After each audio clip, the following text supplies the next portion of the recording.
Les trois structures ont mis l'humain au centre de leur action. Elles ne sont pas là pour faire du profit ou pour plaire à un tel ou à un tel. Elles sont là pour faire de l'animation intergénérationnelle en ce qui concerne le centre social et familial. Vraiment, le centre remplit ce rôle d'animation. Et elles sont là pour aider à l'emploi des jeunes et à l'emploi de tous. L'emploi des jeunes pour la mission locale pour l'emploi des jeunes qui est née dans les années 90-92. Et en ce qui concerne la régie, c'est l'emploi de tout le monde. Et donc elle crée du lien social et elle donne un espoir aux gens, même ceux qui sont les plus éloignés de l'emploi, qui ont une chance de formation, une chance de travail, une chance d'accompagnement, de parrainage.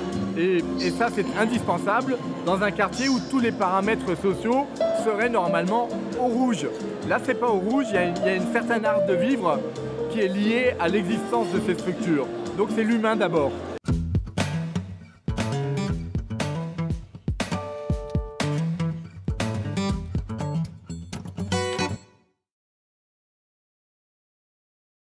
Quand il y a des salariés qui reviennent, après être sortis de la structure, puisqu'il ne reste que 2 ans chez nous, en moyenne, et qui viennent dire Madame, quand même, ça a été difficile chez vous pendant 2 ans, mais je suis content parce que maintenant j'ai un travail et maintenant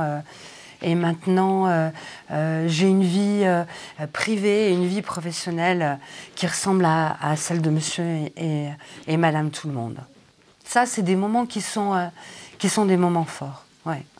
Dans nos équipes, en fait, des personnes qui peuvent intervenir sur les problématiques, on va dire, périphériques. Donc, on a un assistant social, une psychologue clinicienne qui peuvent aussi vous accompagner s'il y a d'autres points à résoudre en fait pour arriver à votre projet professionnel. Si vous avez dormi toute la nuit dans votre voiture, si vous avez peur que l'huissier vienne vous prendre vos meubles, etc., vous n'avez pas l'esprit tranquille pour travailler.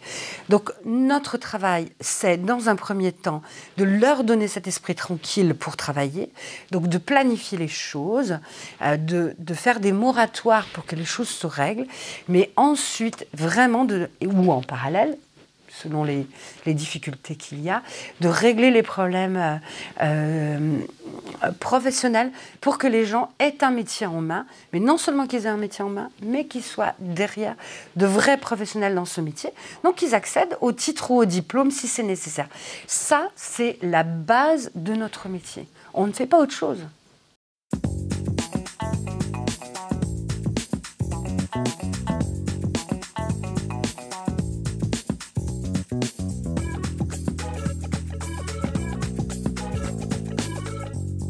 C'est un quartier sensible, ouais, comme beaucoup de quartiers. Mais le type de problème qu'on peut avoir ici, c'est que les jeunes, ils sont de plus en plus, entre guillemets, faibles. Ils sont plus tentés, ils sont attirés par l'argent, par le matériel, et ça, c'est dommage. Parce que franchement, c'est un quartier, voilà. Des gens là-dedans, ils font tout pour qu'on s'en sorte. Que ce soit les grands, nos grands frères, nos parents. Ils ont tout misé sur nous, et c'est dommage qu'il y en a qui s'en sortent pas. Et il y a beaucoup de choses qui sont proposées, il y a des boulots, il y a des affiches qu'on colle dans le quartier, il y a tout qui a été planifié, après c'est à chacun de prendre sa route, quoi. Parce qu'en général, les gens ont des multiples problèmes. Mais souvent, ces problèmes sont arrivés parce qu'il y a une rupture dans un parcours de vie. Personne n'a l'abri de ça. Tout le monde a droit à l'erreur. Et tout le monde a droit à une deuxième chance, à condition que les personnes veuillent la saisir. Nous, on est juste là pour être un temps plein et pour aider les gens. Nous avons donc fait avancer la Régie des écrivains, qui aujourd'hui retrouve toutes ses lettres de noblesse. Elle a le sceau de l'insertion, elle a le sceau de la qualification, elle a le sceau de l'entreprise. Donc, par conséquent, nous en sommes fiers et heureux. Et nous espérons que demain encore, elle reste sur le territoire, présente, active, dynamique. Merci à toute l'équipe, merci à la directrice. On est dans du travail avec des personnes, on est dans du travail avec de l'humain. On n'est pas dans du travail avec une machine, on la répare et elle refonctionne, et si on ne la répare pas, on la met à la casse. On est dans comment faire avancer les choses pour que les personnes puissent aujourd'hui, dans ce moment de crise qui existe depuis plusieurs années, avancer, trouver des boulots qui soient porteurs, mais aussi trouver des choses qui soient innovantes et qui nous permettent de mettre les choses en place. C'est aussi la joie partagée. Alors ce soir, nous sommes là pour faire la paix.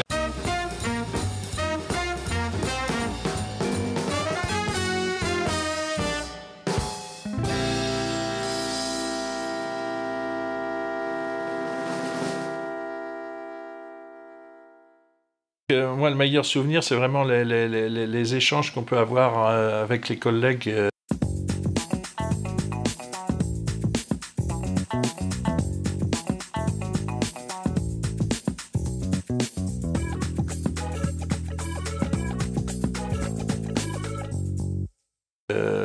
Car nous travaillons en équipe très étroite et si quelquefois les entretiens sont difficiles parce que les situations que les jeunes qui viennent chez nous sont des fois difficiles voire dramatiques, c'est vraiment l'approche et l'échange qu'on peut avoir avec l'ensemble des collègues qui font qu'on réussit à travailler et à obtenir des résultats. Aujourd'hui, les missions locales ne travaillent pas seules, elles sont vraiment en partenariat avec un certain nombre d'acteurs du territoire, le centre social, la Régie des écrivains avec qui nous fêtons ces anniversaires sont tout à fait, je dirais, dans le cadre de ce partenariat, mais aussi les entreprises citoyennes qui jouent le jeu, le CIO, donc l'éducation nationale. Bon, je ne pourrais pas tous les citer, mais aujourd'hui, donc, on travaille en réseau maillé pour pouvoir vraiment faire face et combattre activement ce chômage des jeunes, notamment, qui est vraiment une des plaies de notre société, quoi.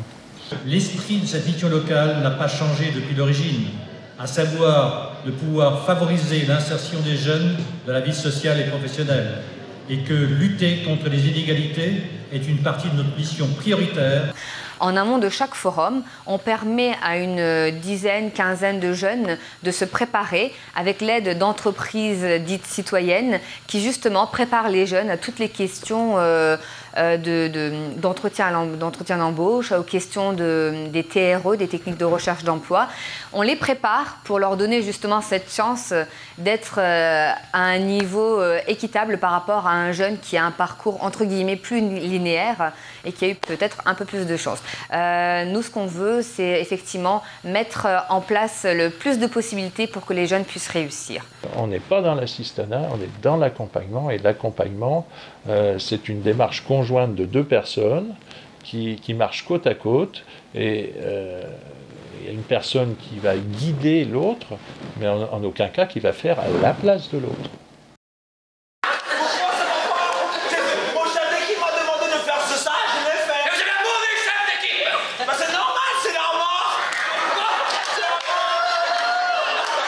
Merci, fin de l'info.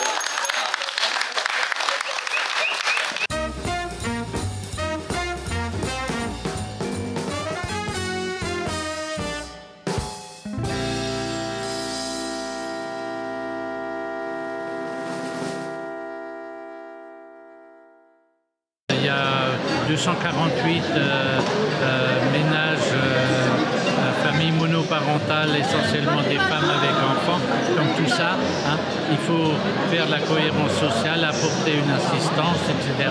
Et c'est très satisfaisant. Ça fait 40 ans qu'on fait ça, donc ça se fait. Aujourd'hui, c'est vrai que le centre social a connu de grosses difficultés il y a quelques années, aussi bien financières que dans la gestion du personnel. Aujourd'hui, ça fait quelques temps que le centre marche bien, que les finances sont stables, que l'équipe est stable, que l'équipe de bénévoles qui dirige le centre social est stable aussi, et avec de grandes compétences. Donc c'est vrai qu'aujourd'hui, en 5 ans, il y a des activités qui sont développées. On a un grand soutien des collectivités qui nous suivent sur toutes les actions, et on n'a plus de difficultés, bien au contraire aujourd'hui. Aujourd'hui, le centre social vit très bien.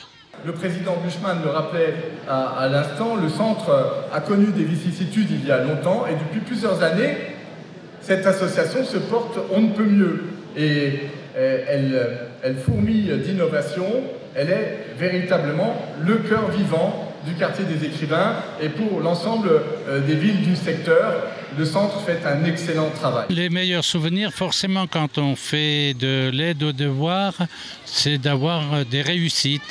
Quand il y a un enfant qui vient, j'ai réussi le bac, ou quand il y en a un qui finit le BTS, etc., qu'on a connu depuis qu'il était à l'école primaire, c'est ça les meilleurs souvenirs. Hein. Je m'appelle Bernard Glatt, j'habite le quartier depuis 1974. Et dans cette cité, il n'y a rien d'autre, effectivement, que 2 magasins, des petits magasins maintenant, et puis il y a le centre social. Alors, le centre social, il fait toutes les activités nécessaires pour le quartier. En fait, moi, étant donné que j'ai grandi dans le quartier, j'ai connu ça quand j'étais plus jeune. Tout d'abord en participant à l'aide aux devoirs. Et en grandissant, j'étais animatrice au centre. Et j'ai fait des activités avec les ados. Et moi-même, j'ai profité de ces activités-là. Voilà. Alors les 40 ans, c'est vrai que c'est long, moi ça fait 5 ans que je suis là. Aujourd'hui l'évolution, c'est vrai que c'est une multiplication des activités au niveau de la structure. C'est de plus en plus d'habitants qui s'impliquent dans la vie du centre. C'est vrai que le centre social, c'est beaucoup de bénévoles. C'est 35 salariés, mais c'est une centaine de bénévoles sur l'année. Et c'est peut-être l'implication des habitants de plus en plus important au niveau du quartier.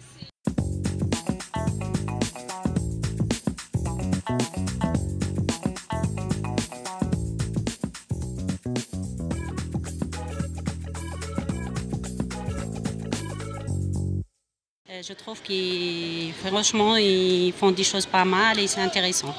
Pour les enfants, pour les femmes seules, je pense que c'est ça le secret que ça fait dure 40 ans.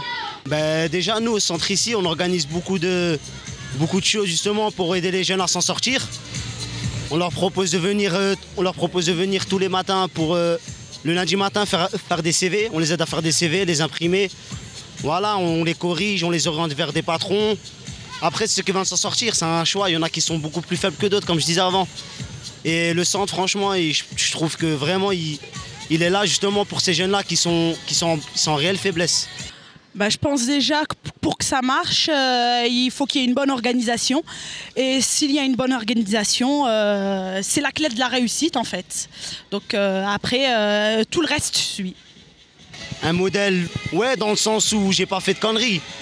Où j'ai pas choisi d'aller faire des affaires ou des histoires, ou m'embarquer dans des histoires avec la justice. J'ai tout de suite choisi, j'ai ouvert les yeux, je me suis dit voilà, qu'est-ce qui me plaît le plus? Le sport. J'ai fait mon BAFA et maintenant je suis animateur.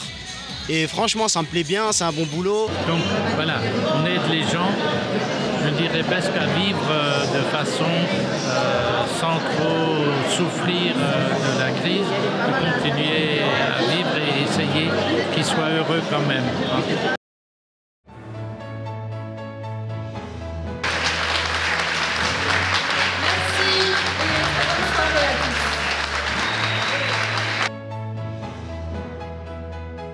Ça a bien marché, la fête a bien fonctionné, ça a plu à tout le monde, tous les gens qui repartent avec le sourire, et c'était ce qu'on voulait. Donc on a tout gagné, Paris gagné, donc on est content.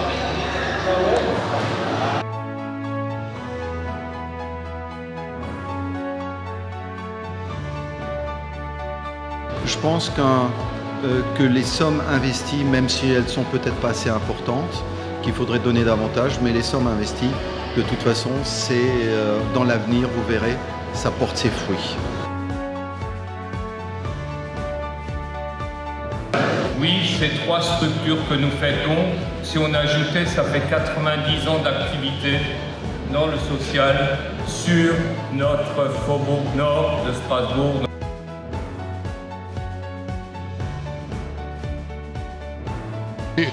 Je suis déjà très reconnaissant à tous ceux pendant ces 40 ans qui ont travaillé dans les différentes activités et qui ont donné du meilleur d'eux-mêmes pour faire fonctionner le centre et puis les autres structures du quartier. Et si aujourd'hui le quartier est beaucoup moins difficile pour vivre que dans le temps, c'est beaucoup grâce aux activités et au centre et à ce qu'il a permis avec les gens et à l'implication des gens du quartier.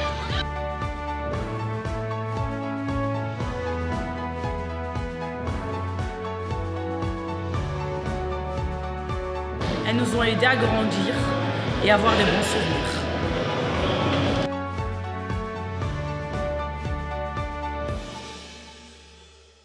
On dit un grand merci et un grand bravo.